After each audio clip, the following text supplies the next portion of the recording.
Hello, everybody. Welcome back to the Big League Philanthropist. I am here with the Chief Executive of the Twinning Project, Hilton Freund. Really excited to get to know his work, what he's been doing. I know you guys are going to really love hearing about the work that the Twinning Project is doing over in the UK. So, Hilton, welcome to the show. Danielle, thank you so much for having me. It's really a pleasure to be here. Great. Well, I want to start before we dive into the Twinning Project and what it is. I really want to start by getting to know you. So the Twinning Project works, just to give everybody very brief background, with formerly incarcerated folks and currently incarcerated folks over in the UK, and uses sport as a tool to help them. And again, you're going to explain this better than I can, but I want to know how you got there. So I want to kind of start from the beginning. You spent 5 years at Rhodes University. You worked in a number of different organizations before you started the Twinning Project. So tell us a little bit about your journey and how you actually decided to start this organization. Sure. So if we go right back, I graduated with a degree from Rhodes University in South Africa, but pretty much immigrated to the UK immediately afterwards. South Africa was coming out of a turbulent time. I grew up in apartheid, so sadly had firsthand experience of what discrimination really looks like and what lack of opportunity looks like. Only when you get to be a little bit older, you get to university age, you have a bit of an awakening and you can say, well, actually, this isn't right. Right. But having said that, opportunities within the South African environment were becoming more and more limited, and as a society, it was becoming slightly more and more violent. So my wife and I at the time decided to move to the UK. My degree was largely around comms, although I studied elements of sociology and politics and journalism. I actually embarked on a career of comms, which is where I've spent, most of my career. But at the midway through 2018, I was approached by a guy called David Dean. Now, David Dean and I have known each other for a long time. He was the vice chairman and former owner of Arsenal Football Club, big Premier League club here in the UK. He was also the vice chairman of the Football Association, and he served on a number of FIFA and UEFA committees. And when he exited from Arsenal, he'd done some motivational talking in and around the prisons estate. He came to me and he said, Hilton, I believe that football, as we know it, soccer as our listeners and viewers in the United States might know it, can do more to turn people's lives around. It's our national game, and the power that the sport possesses to change lives is immense. He did feel, however, there was a disconnect between what the football clubs were doing and the criminal justice system. And he said to me, would I be interested in becoming the chief executive of this new charity that he was setting up, which was going to change all that. And I guess that's it. That's the short version of how I got here. Oh, I love it. And I love that there is this overwhelming theme of everyone's recognizing the power that football, soccer, and sports in general really have to really make a difference in the world. So tell us about what you're doing with the Twinning Project. What is it, and what exactly are you guys doing? And we kind of talked a little bit about kind of the basics of what you do, but dig into it for us. Absolutely. Danielle, is a massive challenge here. If you think about it, 83% of the people who leave prison today in the UK leave prison without a job to go to. On the flip side of that, 67% of those going into jail are unemployed at the time that they go to jail. So it shouldn't be a surprise then that we suffer here in the UK from really significant reoffending statistics, quite worrisome in fact. We believe at the Twinning Project that we can do something about that by upskilling and educating those serving custodial sentences whilst we have the opportunity to do so, whilst we're holding them in custody. So to that end, I guess to define the Twinning Project would be to say we're a partnership, because we essentially are, between professional football on the one side, and when I say professional football, I really mean the Premier League, the English Football League, the Football Association, and all the clubs that make up those bodies. From the top of the tree, if you like, if we look at our league table today, Manchester City sitting at the top, right down to the bottom clubs who are struggling in League Twos and non-league. So we work with all those clubs, and that forms one side of our partnership. On the other side, we have a really rich relationship with the Ministry of Justice, who are, I guess, the government body empowered with looking after justice and criminal justice, and Her Majesty's Prison and Probation Service. So that's the organization that runs the country's prisons and probation teams. And we sit squarely between those two partners, if you like. And we facilitate what is football's delivery and football's provision into criminal justice. And what does that look like? We work through the clubs. So every single football club in the country will have an associated charitable foundation, or what's called here a CCO, a club community organization. And through that club community organization, they will engage and deliver their community-based philanthropic work, their charity work into their local communities. So we work with those football clubs to deliver upskilling and educational opportunities to those in prison. It's very localized. So if you imagine there's 112 prisons in the UK. Currently, we're working in over 70 of them, but it's a local prison partnered with local football club. And I'll pause there to give you an opportunity to digest and ask me if there's anything else I haven't addressed. And before I give you the whole story in one sentence, in one paragraph. No, I really love the partnership. I love the local aspect. And I think it is so interesting because it sounds very similar to how some of our listeners might be familiar with like a professional sports team foundation here in the US. And I'm not sure you can answer this question probably, but they're run by the team. Some folks have a separate entity that's the, again, New York Giants Foundation, or they might have just a department within their organization that does this kind of work. But I think it's really fascinating that all of these teams in the Premier League also have these CCOs, as you described them, and that this is a project that they're all working on. So my question is, how did these relationships come to be? Are they relationships that you all at the Twinning Project kind of said, hey, we really see the power of football in making this problem, less significant, or supporting these folks that have this risk of recidivism?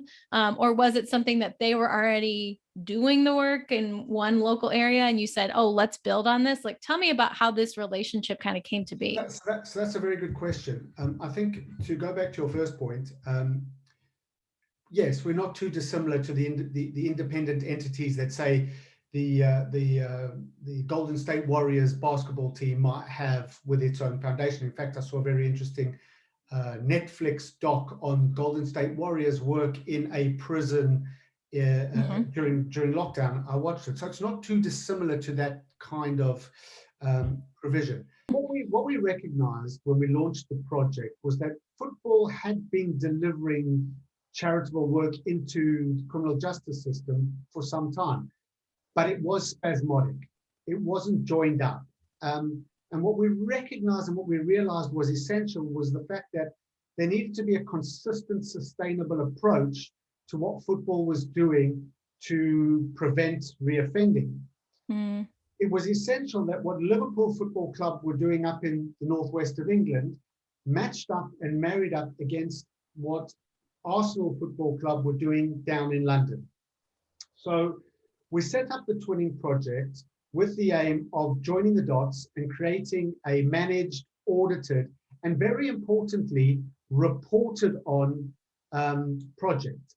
Because when I went around and did sort of a straw poll amongst the football clubs, they all said they dipped in and dipped out of delivering work into the prisons estate, but that government knew nothing about it, senior people within the prison service knew nothing about it, and most importantly, what they were doing was not necessarily as effective as it could be. And by that, I don't mean any disrespect, but when a football club went into a prison and had a kick around with some of the guys, that's reward, okay, for bad behavior. What we wanted to ensure was that when a football club went into a prison, they developed something which was actually going to be useful, beneficial, and enhance the offender's opportunity to find work or volunteering or upskilling upon release.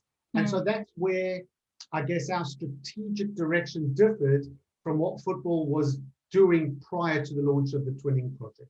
Yeah, I think that's really important, because if you don't have that oversight, almost that kind of let's make sure that we know what's going on. That's where you see the impact, because you can also measure what's working and what's not. And it does remind me of some of the issues we have here in the US in the sports space, of the kind of one-off opportunities where you go in one time or you do something one time and it's great, right? Like you said, no knock on the work. It's important, but it's not something that's sustainable. It's not making long-term impact.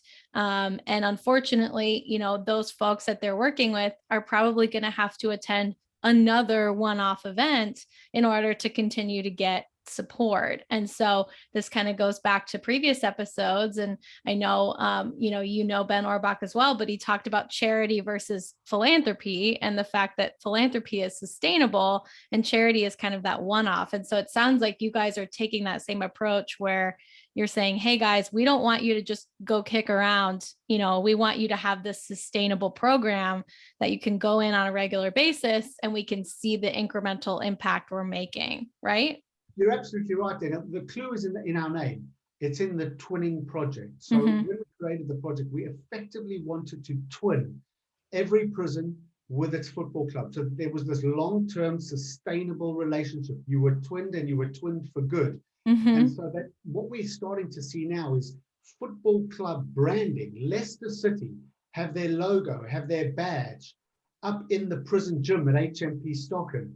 There's this long-term sustainable desire to work with the individuals, not only whilst they're in custody, because that's great, but there's a huge desire and appetite from within football to work with them when what's called the through the gate opportunity arises. So effectively, the football club engages with the individual whilst they're serving their custodial sentences, but then upon release, there's this opportunity to engage with the football club because the relationship's already been established. Now, why is this important? Every prisoner leaves prison, they've got a myriad of things they have to do. Probation, housing, banking.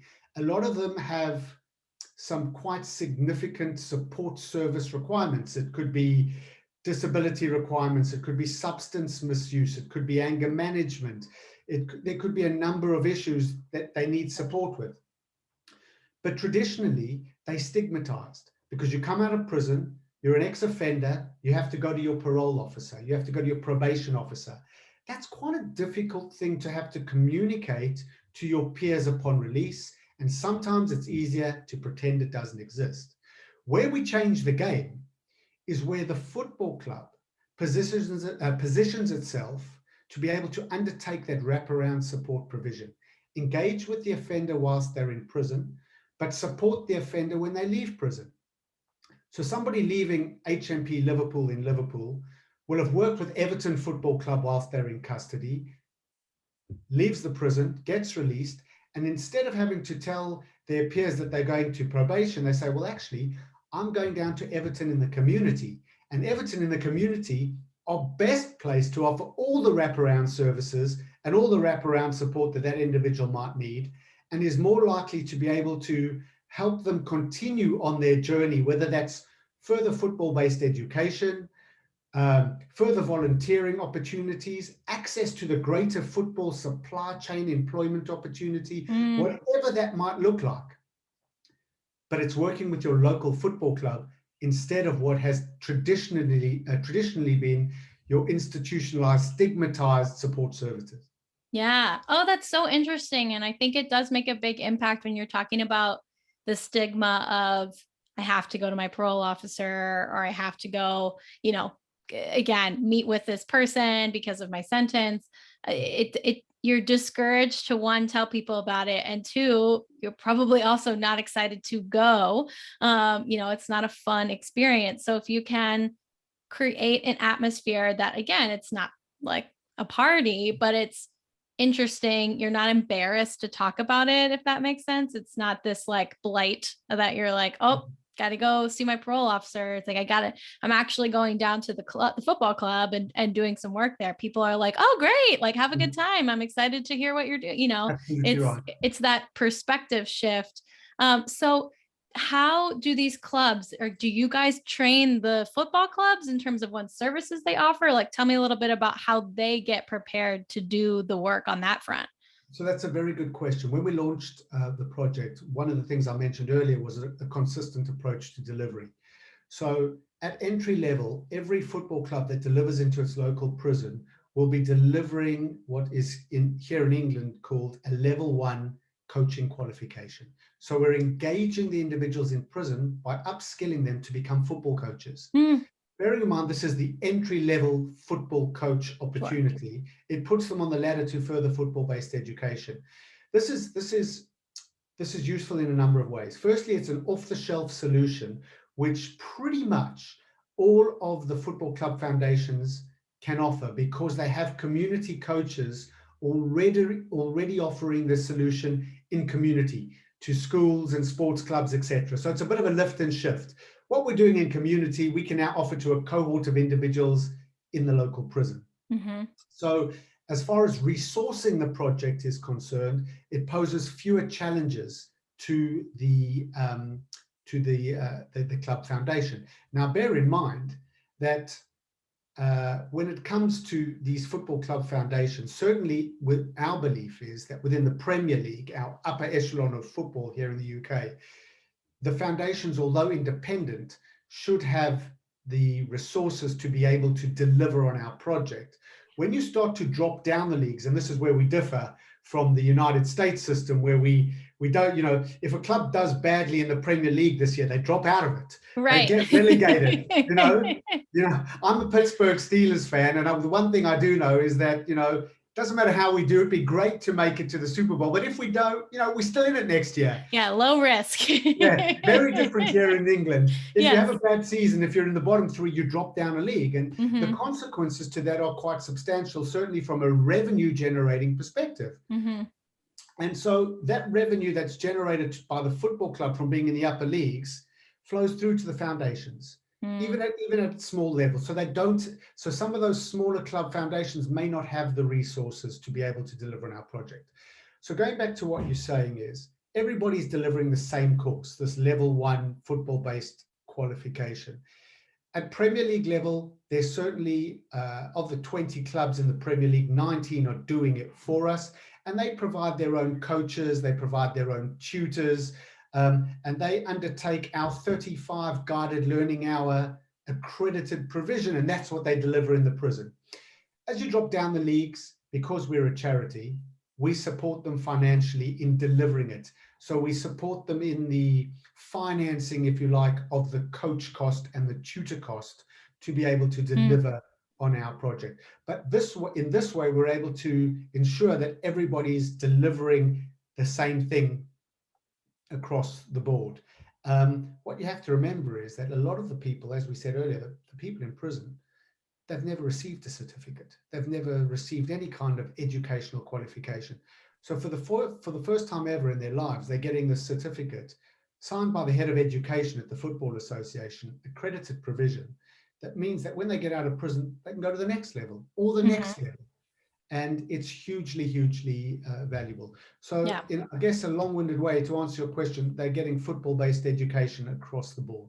Yeah, no, it's fantastic. And to your point, the certification is such a great asset for these individuals to then go and have this almost this purpose of I have an opportunity, I have access to something when I leave.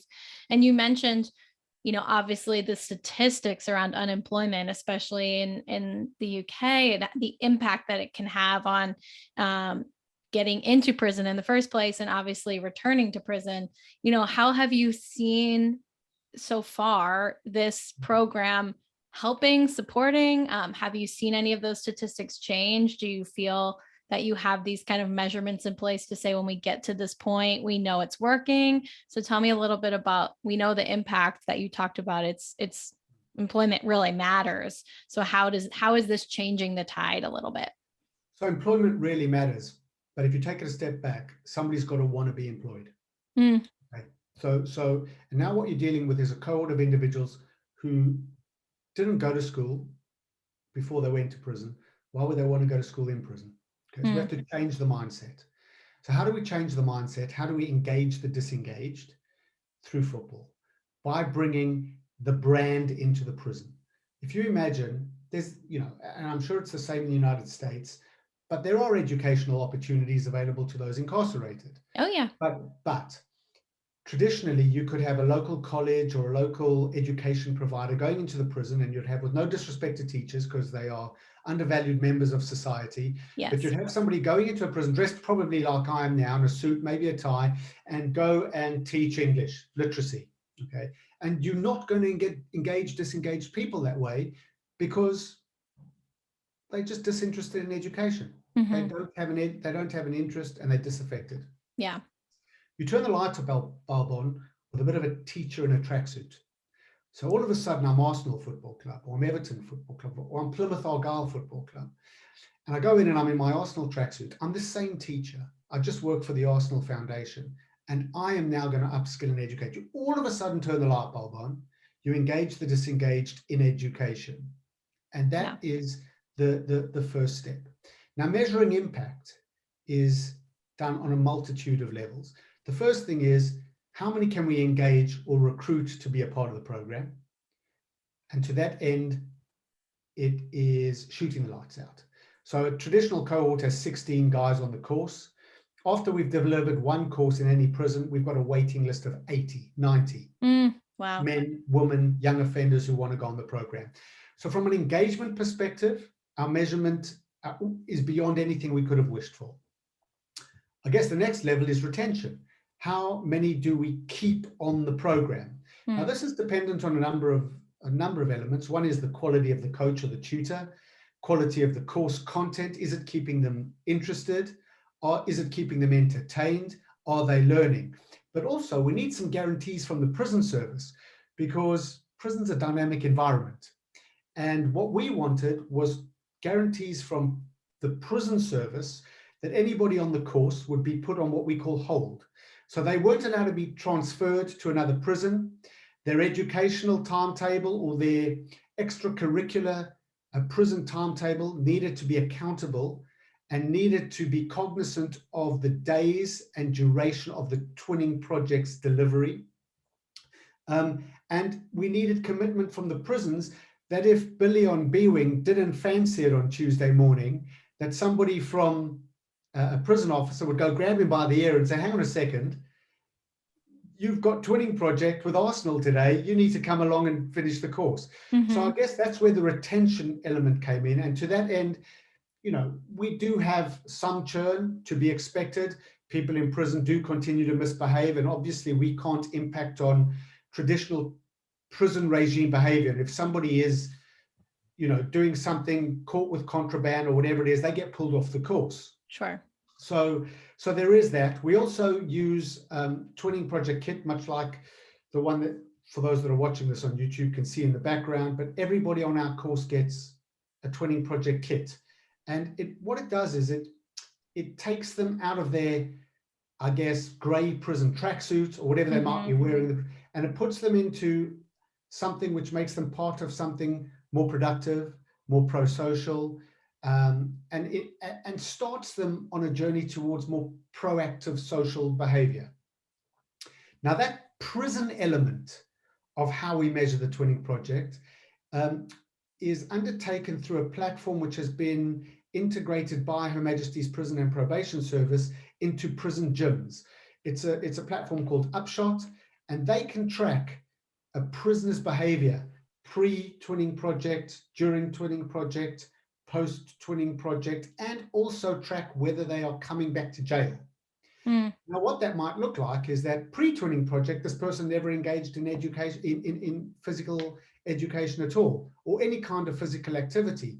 During Twinning Project, they started to go to the gym more, they started to run more on the prison running machines, their general behavior in the prison improved, got worse, but all of a sudden you started to track that in prison, that in custody behavior. But then again, what we wanted to do in measuring, because you correctly point out, it's all about impact rather than delivery. In order to make sure that we were creating the biggest bang for our buck, if you like, having maximum impact, I was in a very fortunate position when we launched the project. I was approached by over 20 universities in the country who said, what you're doing is revolutionary, it's innovative, it's super exciting, how can we get involved? So I had a bit of a beauty parade, if you like, of these universities, of some of our most esteemed academic institutions here in the UK. And the one that sprang out first and foremost for reasons best associated with sporting pedigree is Loughborough University. So Loughborough University here in England is where the Team GB Olympic athletes will train, where the swimmers will train. And so it has a deep pedigree in sporting endeavor. And I was approached by Dr. Chris Kay of Loughborough University, and he is in the faculty of criminology. And he said, Hilton, how do we get involved? So it made perfect sense for me to work with Loughborough University because of the sporting pedigree. Yeah. But when Oxford University knocked on my door and said, we also want to get involved, I thought, we're onto something here. Right. And I am so privileged to be able to be working alongside Professor Harvey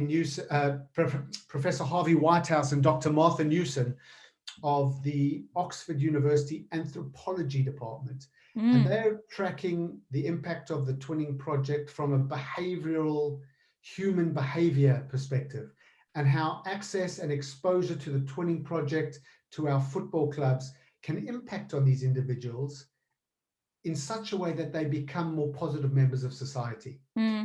And very fortunate that they're funding their own academic evaluations. They've signed up and been retained for long-term studies.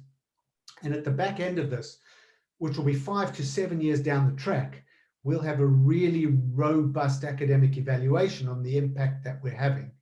Sadly, we've had 2.5 years or 2 years impacted by COVID. So we haven't really been able to see the robust evaluation that we would have liked up till now.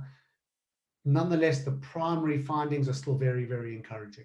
Yeah, no, I think that's really great. And I think a lot of times we don't think about the research aspect of these things and the measurement. And it's very clear that you and your team have put a lot of thought into the measurements and kind of key statistics you want to reach, the safeguards to make sure, like you said, that the folks in the program are able to attend and they actually get to experience it as best as possible. And then at the same time, like you said, these universities coming in is a great partnership opportunity for them in their research work to be able to help you all help the project in general. And then they have these research projects that, you know, are what they would be doing anyways around something similar. So, you know, why not? And I think that's really just a great collaboration. And I think a lot of times we don't think about universities from the research standpoint, how valuable they could be and how many great resources they could help with from the nonprofit side of things. Absolutely.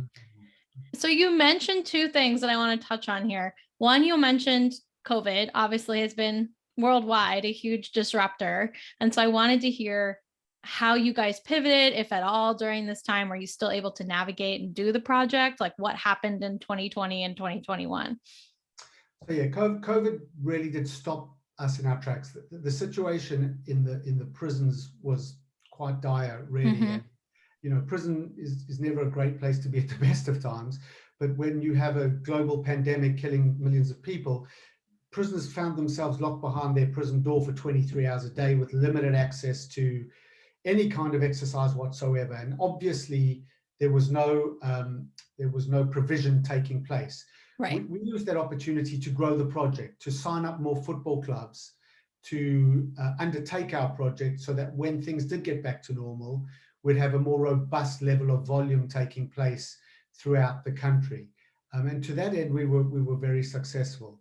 What we also managed to do, because prisons were pretty much shut out, we did a small pilot provision in community in the West Midlands with Aston Villa Football Club and Birmingham City Football Club, whereby offenders who are now on probation or serving community sentences, in other words, that committed a crime but not got a custodial sentence. So they Okay. were guilty, but they served the sentence in community.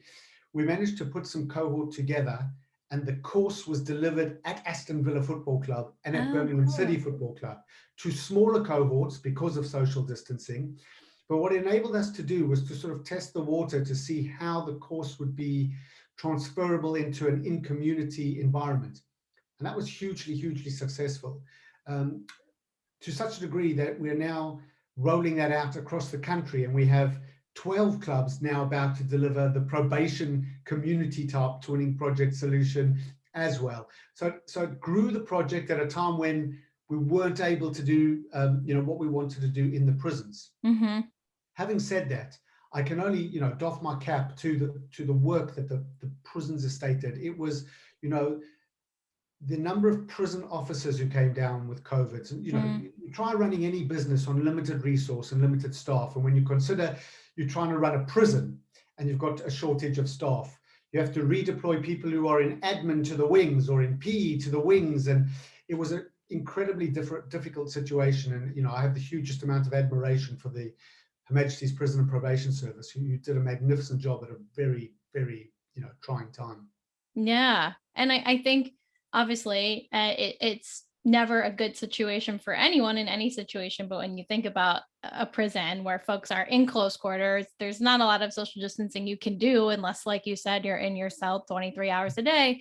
And you kind of have to boil it down to the necessities. You can't be doing all of these interesting and important projects despite how much you want to.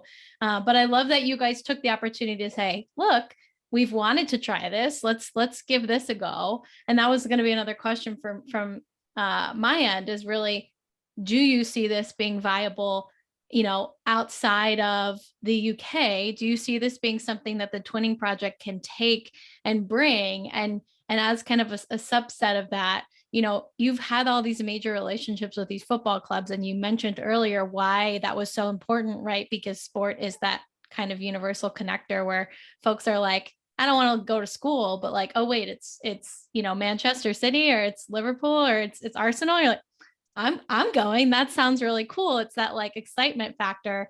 So is this something you see this growing, expanding outside of the UK, or maybe growing in this other way outside of the prison system itself and into probation?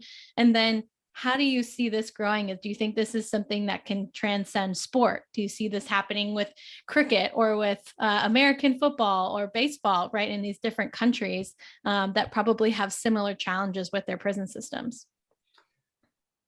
Yes. It's a long question.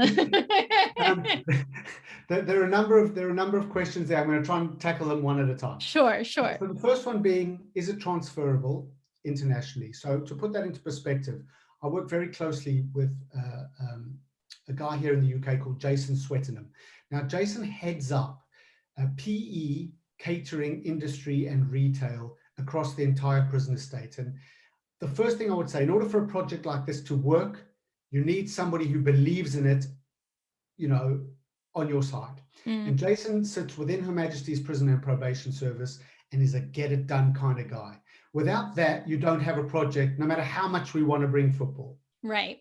So the reason I mentioned Jason is because he has strong links to corrections and prisons associations across the world.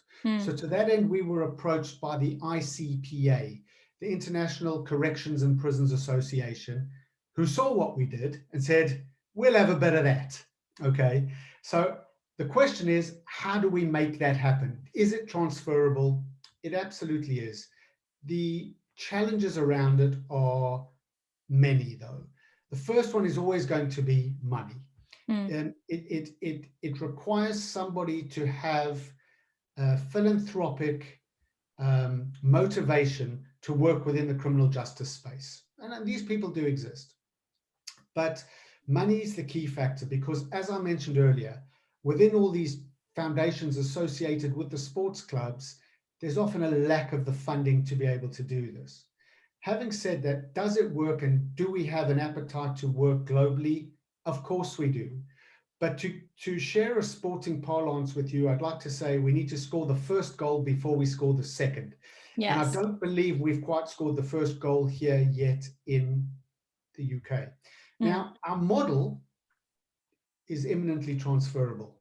Obviously, we don't, from a selfish charitable perspective, we're happy to share what we do. But in my mind, as chief executive of a charity, I'm constantly thinking, okay, how can I commercialize that? If I'm going to share what I do with a sports code abroad, I want to get something back to the benefit of my charity to continue to support the work we do in my country. Of course. That's the first thing. The second thing is, we have to be cognizant of the fact that football, or soccer, as you guys know it, is our national game and is what 95% of the people in this country are passionate about. 3 o'clock Saturday afternoon, the country comes to a standstill most of the time. Now, would doing football coaching in Rikers Island work? Probably not. But would basketball work? Probably. Now, what we have in the UK is almost every single prison has a football pitch or five-a-side football pitch, usually all weather, or a massive sports hall where you can play five-a-side football. My thinking is, and correct me if I'm wrong, is that within the American criminal justice environment, you probably don't have soccer pitches all over in every single prison, but you probably do have basketball courts. Yeah. So now what we have to do is think about how you transfer the nuts and bolts, the DNA of the model, into an environment that's more conducive to another sports code. Does that work? Absolutely. Do we want to do it? Yes. Can we do it now? No. Yeah. No, I appreciate the honesty, because I do think, we've talked about this on this show a lot, is that a lot of people don't think of a nonprofit as a business, especially here in this country. It's seen as a nonprofit. It's a separate entity and you just do good and you're not worried about the bottom line. But I think that's the difference of where we need to get, is that a nonprofit is a business. Charity is a type of business. You need funding, you need money to get this stuff done. And I appreciate the analogy of, we have to make it work here and have it be successful and, most importantly, sustainable here, before we start to create more work for ourselves and try and offspring it in the US or offspring it here. You need to make sure, like you said, goal number one is a success. Then you can work on the next step. So I appreciate that, because obviously, like you said, it is transferable in a simple sense. Yes, this could be done. But when you talk about all the work you've done, all the contacts you have, the measurements and the work and the partnerships that you're building, this is not just something you showed up one day, knocked on the door and said, okay, we have the Twinning Project. You've been building this and scaling and creating and iterating. And I think that's the takeaway I think I'm taking, is that yes, this could work, but it would take the dedication and skills and people know-how of someone within the prison system of that nation to kind of say, okay, we're going to do this here in California or in DC or wherever. And that person would need to help escort these things through. So I appreciate the transparency, because I think a lot of people think, well, why not? Let's just do it everywhere. And it's like, well, it's a little more complicated than that. Right. So I appreciate that. Yeah, it is complicated, and there are a lot of learnings. Much like anything, business and charity don't go in a straight line. Yes. You have to be agile, you have to be flexible, you have to stumble and learn and get up and say, well, that didn't work, we'll try this, we'll go another direction. And we've done that, along the way. The number of times we've run pilots and different kinds of propositions with different football clubs in different areas with different cohorts, different kinds of offenders, different kinds of jails. There's a lot of learnings that's gone into identifying what the sweet spot looks like. Yeah. Where we have, as you referred to earlier, the most impact. Mm-hmm. Everything from who should be on the course to where the course should be to how it should be delivered. All those kinds of things now, we're just getting them right. And we're just starting to see the benefits of our work. Mm-hmm. Now, I think if you asked me that same question in a year's time, I'd be biting your hand off to work with Milwaukee Bucks, Brooklyn Nets, Pittsburgh Steelers, and it could be Inter Milan, in Italy, or Barcelona in Spain when it comes to football, and but one thing I would say is that you have to come back to what greases the wheels. And ultimately, it needs money. Yeah. And, coming back to part of the first question, which was, could it work with cricket or tennis or, other sports? It could. But sadly, when it comes to the global appeal or the broadcast appeal, if you like, of some sports, and let's face it, it's the broadcast appeal that generates the most revenues for these sporting clubs. Okay, that's where you start to see the trickle down of revenues, and that's where you see the most momentum and impact. Yeah. I don't believe, as much as I'm originally South African, so for me, I grew up watching rugby and cricket, and a bit of Premier League football at the time. Moved to the UK, Premier League now moves to the top of the pile. But would rugby and cricket be able to create as sustainable a project in as many prisons? I wouldn't want to say no, but I think it'll be harder work. Yeah, no, it's a good point. And I think it's that aspect of really, again, you mentioned it and you said it better than I will, but it's the opportunity to get it right, to do it right, to create that most impact, that again, as you said, biggest bang for your buck. It takes time to figure out what that is. And changing the location or the sport means you're doing a whole new experiment around what's going to work. And so I appreciate that. And I think it makes a total sense that, you change the sport and you change the country. Like, you're talking about totally new variables that you're throwing in. So it would take time to figure out what that most viable impact level would be. So I really appreciate that. And I think the idea that I keep taking away is that it takes a lot of effort and time to put things together right for that first goal, as you mentioned, right? And so focus on that, get to that point. Then once it's moving, you can say, okay, what's the next goal? What's the next level that we're trying to reach? And so that leads me, I have two more questions for you. One, where do you hope this goes? So obviously you said, hopefully it does expand and grow, but let's say in a decade from now, like, where do you hope this is? And what do you hope you've accomplished by that point? Ultimately, we're in this for two main reasons: to reduce reoffending and change lives through upskilling and education. We are really early days into our project, although we launched in October 2018. A lot's happened in the world since then. Yes. So we're just beginning to see our impact. Okay. Now, if you imagine, we have to be very clear and define what success looks like to us.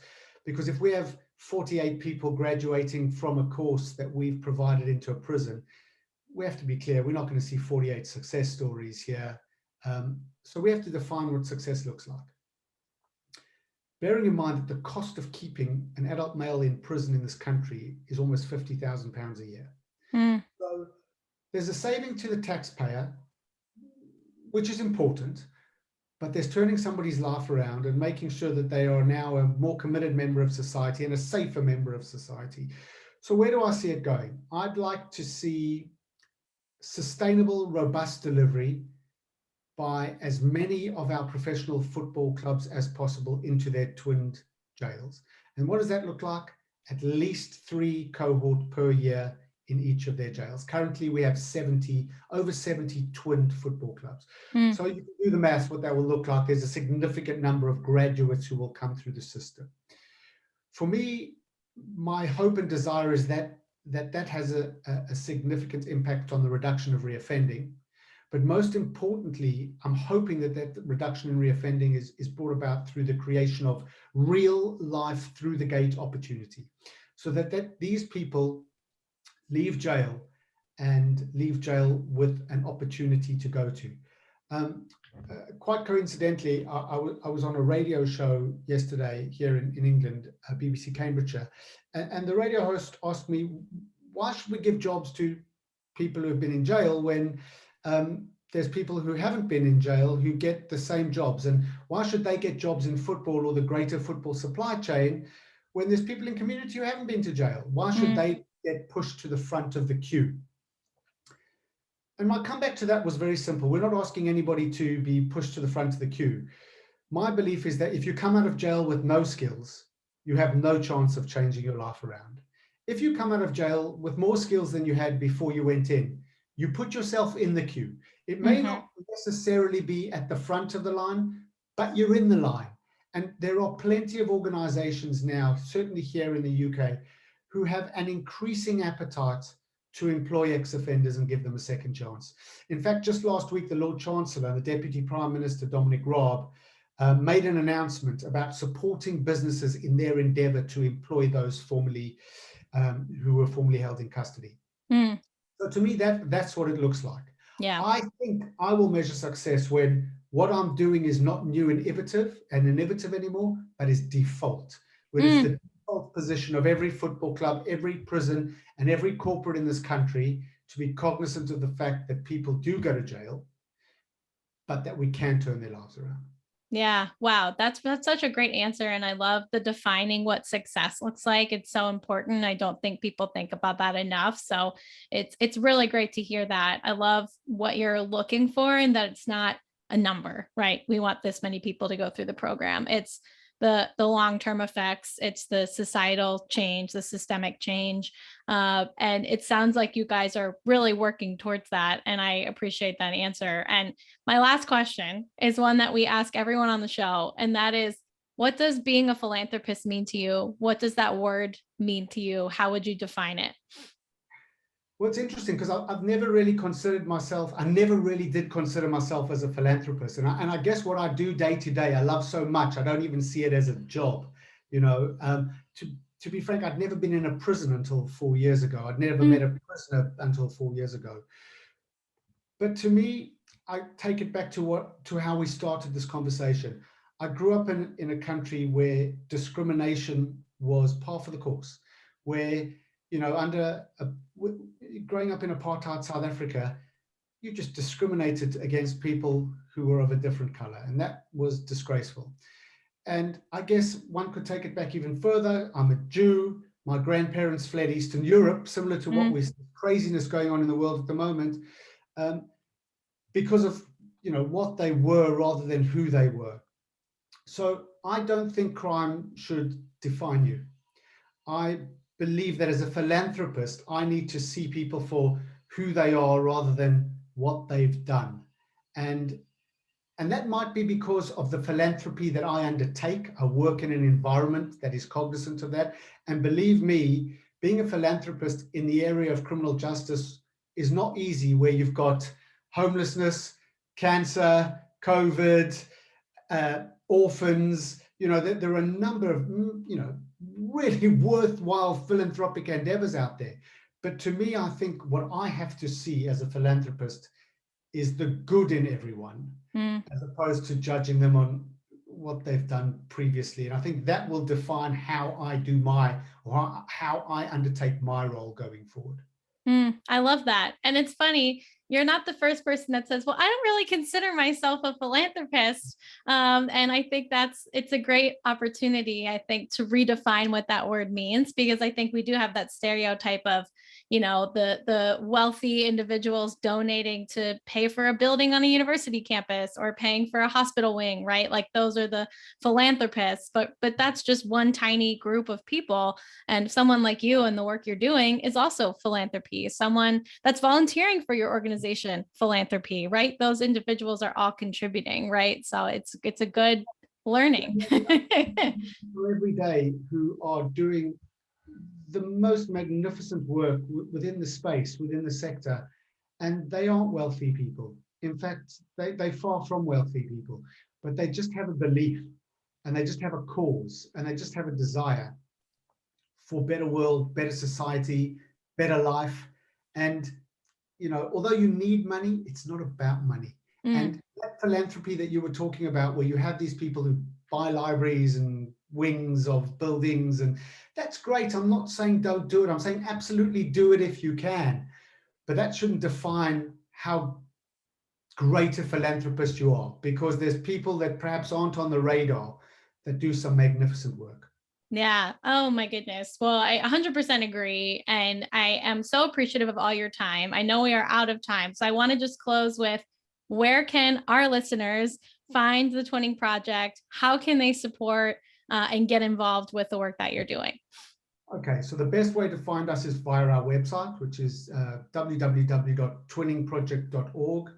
And all my details are on there. My team's details are on there. They can get in touch with us anytime. If they want to donate, there's a donate button on there, which we'd love them to push if they wanted to. But also if there are organizations that want to speak to me about what we do and about how we've done it, I'm absolutely open to having those conversations.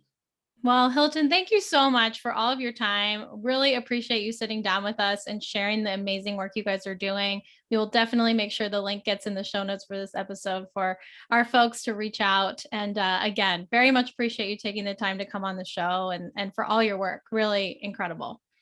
It's absolutely my pleasure, Danielle. Thank you so much for having me. It's been great talking about it and sharing.